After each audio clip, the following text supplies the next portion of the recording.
Les tailles du cacaoyer.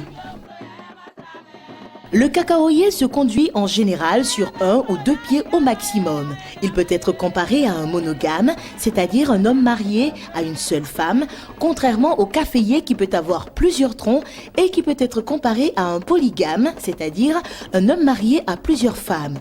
Contrairement à la croyance populaire, le nombre élevé de tiges sur un cacaoyer n'est pas synonyme d'une abondance de la production. Les tailles du cacaoyer sont d'une manière générale des opérations qui consistent à éliminer les tiges et les gourmands improductifs du cacaoyer. Elles sont très importantes parce qu'elles permettent d'améliorer la productivité.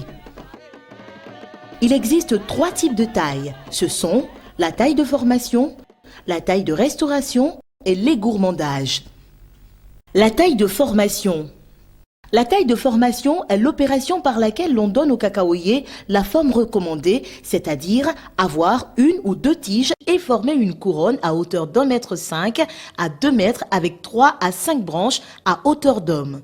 Elle évite de faire plus tard la taille de restauration qui peut être une activité beaucoup plus difficile.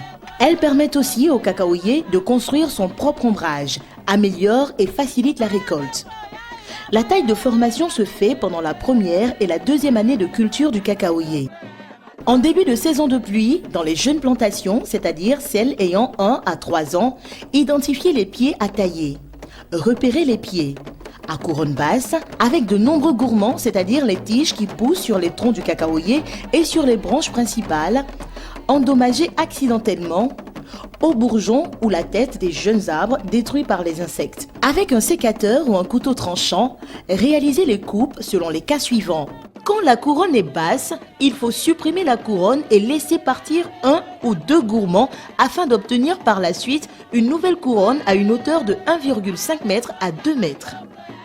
Quand il y a des gourmands, c'est-à-dire les tiges qui poussent sur les troncs du cacaoyer et sur les branches principales, il faut les supprimer pour avoir un cacaoyer à 1 ou 2 tiges. Les gourmands doivent être supprimés parce qu'ils ne produisent pas et mangent inutilement la nourriture destinée aux cacaoyers. Ils hébergent également des insectes nuisibles tels que les myrides qui détruisent les cacaoyers. Quand l'arbre est attaqué, il faut supprimer la partie attaquée et laisser partir 1 ou 2 gourmands pour avoir une couronne de 3 à 5 branches.